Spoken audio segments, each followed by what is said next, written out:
میں ہوں سلمان رشید اور یہ ہے ایک مسافر کی دنیا۔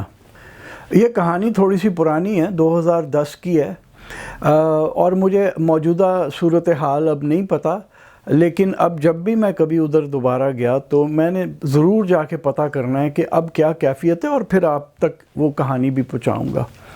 وہاں یہ جو اپنا سانگڑ ضلع ہے سندھ کے اندر، وہاں ٹنڈو آدم کے نزدیک ایک چھوٹا سا گاؤں ہے سلطان چانگ۔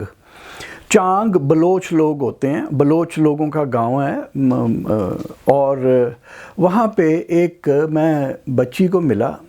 اس کی عمر اس وقت شاید 20-22 سال تھی، آج سے 14 سال پہلے۔ اس کا نام تھا ریشمہ، چانگ قبیلے کی تھی ریشمہ چانگ۔ تو وہ ایک چھوٹا سا اسکول چلا رہی تھی 2 کمرے کا۔ کہانی اس کی بڑی دلچسپ تھی، یعنی جب وہ بالکل بچی تھی، 1990s کی بات ہے، جب وہ بالکل بچی تھی تو وہ گاؤں میں جو پرائمری اسکول تھا جہاں اس کا بھائی اور وہ اکٹھے جایا کرتے تھے، بھائی اس سے چھوٹا تھا، وہ اکٹھے جایا کرتے تھے، تو وہاں ابھی وہ 5ویں میں ہی پہنچی تھی کہ بھائی کو کچھ بیماری ہوئی اور وہ بیچارہ گزر گیا۔ تو ماں باپ نے کہا کہ یہ کیسے اب ہو سکتا ہے کہ بیٹی کو ہم اسکول بھیج دیں، اکیلی چلی جائے گی، حالانکہ کوئی 300 گز ہی پرے تھا نا اسکول۔ لیکن ریشمہ نے بڑی اڑ گئی، کہتی کہ نہیں، میں نے جانا ہی جانا ہے۔ تو خیر وہاں سے اس نے 5ویں کی، اور گاؤں میں سلطان چانگ میں صرف ایک پرائمری اسکول تھا۔ اب جب مڈل اسکول کی باری آئی تو وہ ساتھ والے گاؤں میں تھا جو 3 کلومیٹر دور تھا۔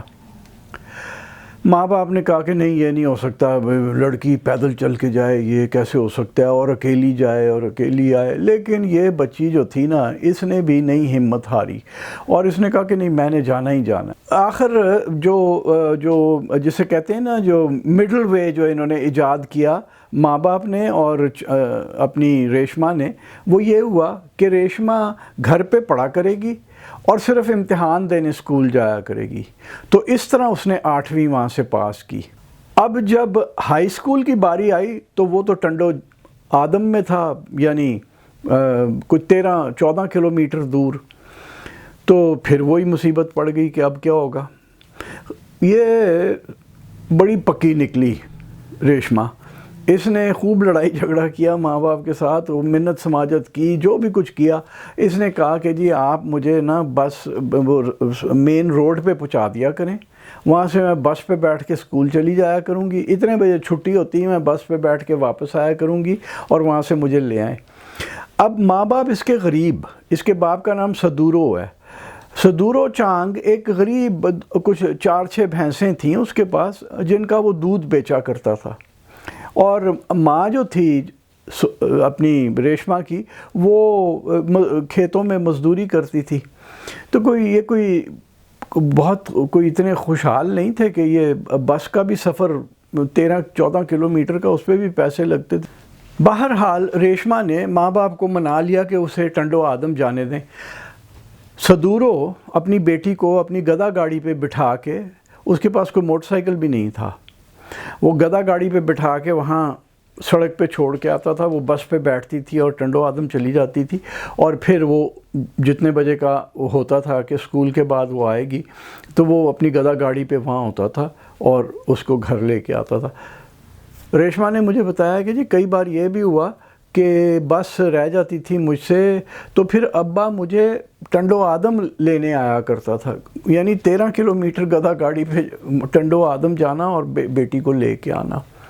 اب جب وقت آیا میٹریکولیشن کا، ایڈمیشن بھیجنے کا، تو ماں باپ کے پاس وہ 700 روپے نہیں تھے جو ایڈمیشن فی تھی، اور یہ ریشمہ نے سمجھا کہ بس اب کام ختم ہو گیا، یہاں پہ آ کے جسے ہمارے یہاں انڈر میٹرک کہتے ہیں، وہ انڈر میٹرک ہی رہے گی۔ لیکن پھر اس کی جو کلاس میٹس تھیں اس میں کچھ بچیاں اچھے گھروں کی بھی تھیں، تو ان ساری بچیوں نے کچھ چندہ کر کے یہ اپنی ریشمہ کو اس کی فیس جمع کرا دی، اور 2002 میں ریشمہ جو ہے وہ میٹریکولیٹ ہو گئی۔ اور عام طور پہ یہی ہوتا ہے کہ اس عمر کو بچی پہنچتی ہے تو غریب لوگ شادی کرنے کے چکر میں ہوتے ہیں. ریشما نے کہا نہیں، میں نے ابھی نہیں کرنی، میں نے پہلے پڑھنا ہے. اور خواب اس کا بچپن کا جو تھا وہ یہ تھا کہ یہ وکالت پڑھے گی اور کسی دن یہ جج بنے گی. تو اس نے کہا کہ میں نے ابھی آگے پڑھنا ہے اور انٹرمیڈیٹ کرنا ہے. 3 سال لگے کیونکہ کالج جانے کی اجازت نہیں تھی اور پھر کالج کی فیس دینے کی بھی تو سکت نہیں تھی ماں باپ کے پاس. ریشما نے پرائیویٹلی گھر پہ پڑھ کے 3 سال بعد انٹرمیڈیٹ کا ایگزام دیا اور وہ بھی یہ پاس کر گئی. اچھا، ایک N G O Sindh agricultural and forestry workers cooperative organisation, SAFCO وہ اپنے آپ کو کہتے ہیں، انہوں نے یہاں پہ پاکستان پاورٹی ایلیویشن فنڈ کی فنڈنگ سے یہاں پہ کچھ گاؤں میں کام کیا. تو جیسا کہ این جی اوز کا طریقہ ہوتا ہے، انہوں نے سب سے پہلے آ کے یہاں عورتوں کی اور مردوں کی کمیٹیز بنائیں. یہ سال تھا 2010 کا. انہوں نے آ کے جب یہ کمیٹیز بنانی تھیں تو انہوں نے دیکھا کہ یہ ایک بندی ہے جس نے 2002 میں میٹریکولیشن کی تھی، 2005 میں انٹرمیڈیٹ کیا تھا اور اب وہ کالج گریجویٹ تھی، اس کے پاس بی اے کی ڈگری تھی. تو انہوں نے اس کو جنرل سیکرٹری، عورتوں کی جو آرگنائزیشن تھی، جو تنظیم تھی، اس کا جنرل سیکرٹری اس کو بنا دیا. ریشما نے کہا کہ جی مجھے کچھ اور نہیں، میرا جو فوکس ہے وہ یہاں پہ اپنے اس گاؤں کے اندر، سلطان چانگ کے اندر، میں چاہتی ہوں کہ لڑکیوں کے لیے تعلیم کا کوئی بندوبست ہو. تو وہاں پہ ایک پہلے زمانے سے کوئی بلڈنگ بننی شروع ہوئی تھی، شاید اسکول کے لیے بننی شروع ہوئی تھی. بہرحال 2 کمرے تھے جن کی چھت نہیں ابھی پڑی تھی. تو وہ جو فنڈنگ ملی اس میں کچھ مزید ڈال ڈول کے وہ کمرے، ان 2 کمروں کی چھت ڈالی گئی اور اپنی ریشما نے وہاں پہ ایک سکول چالو کر دیا. اور جو سکول چالو ہوا 2009 کے اندر، آخری کوئی میرے خیال ستمبر یا اگست کے اندر، اس میں اس کے پاس 25 بچیاں آنے شروع ہوئے ریشما کے پاس. اور شرط کیا تھی کہ جی ہر بچے کے گھر والے صرف 25 روپے ٹیچر کی فیس دے دیں.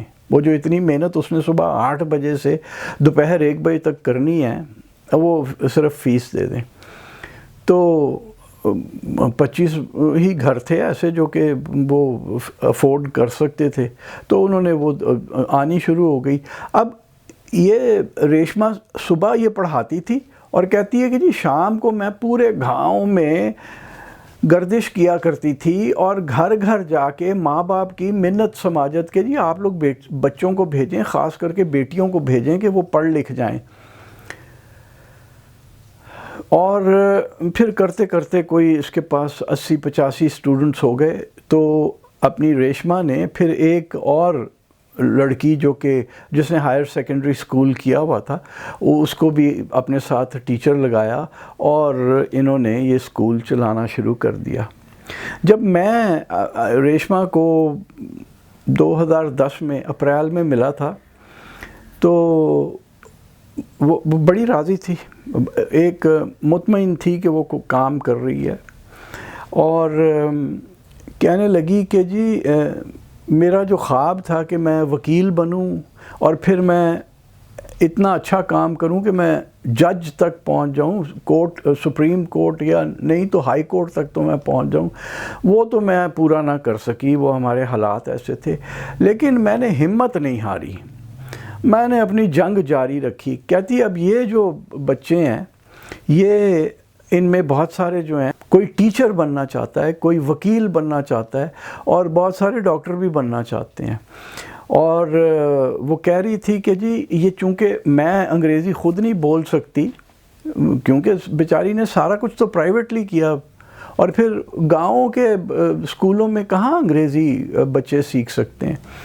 تو وہ کہتی ہے کہ اب میں جو ہوں، یہ 2010 کی بات آپ کو بتا رہا ہوں، کہنے لگی کہ جی اب میں ڈپارٹمنٹ آف ایجوکیشن کے ساتھ لگی ہوئی ہوں کہ یہ اسکول کو گورنمنٹ ٹیک اوور کرے اور یہاں پہ باقاعدہ ایک اور بھی استاد ہو جو بچوں کو انگریزی بھی پڑھا سکے، تاکہ جو اس کا اپنی ریشما کا خواب تھا کہ وہ اس نے جج بننا ہے، وہ کہتی ہے کہ اگر نہیں بھی پورا ہوا تو یہ جو بچے ہیں ان میں سے کوئی جج بن جائے، کوئی ڈاکٹر بن جائے، کوئی وکیل بن جائے، تو وہ کہتی ہے کہ جی وہ میرا جو خواب ہے پھر وہ اسے میں پورا ہی سمجھوں گی۔ اب یہ کہانی 2010 کی ہے، پتہ نہیں اب کیا حالات ہوں گے۔ اب مجھے جب بھی موقع ملا سانگڑ جانے کا واپس، تو یہ جو گاؤں ہے سلطان چانگ، میں نے یہاں جا کے ریشما کو ڈھونڈنا ہے اور میں نے پتہ کر کے آنا ہے کہ اب کیا ہوا، اور اگر کچھ نہیں ہوا تو وہ کیوں نہیں ہوا۔ لیکن میں آپ کو ایک یہ بات بتا دوں کہ پاکستان میں جن لوگوں کے اوپر ہمیں فخر کرنا چاہیے نا، وہ یہ ریشما چانگ جیسے لوگ ہیں، اور اس کا باپ صدورو، جو کہ ظاہر ہے کہ وہ جو کمیونٹی تھی پوری بلوچ لوگوں کی، وہاں پہ تو وہ ایک اور کانسیپٹ ہے نا غیرت کا، کہ جی بیٹی کو بس پہ بٹھا کے 13 کلومیٹر دور بھیج دیا۔ یہ جو ان کا بھیجنا تھا اپنی بچی کو پڑھنے کے لیے ٹنڈو آدم، یہ بہت بڑی بات تھی۔ اور مجھے پوری امید ہے کہ اگر اب جب میں جاؤں گا تو مجھے پتہ چلے گا کہ ایک ریشما چانگ نہیں ہے، اب وہاں درجنوں ہیں۔ تو وہ جب بھی ہوا وہ کہانی بھی آپ تک آئے گی ضرور۔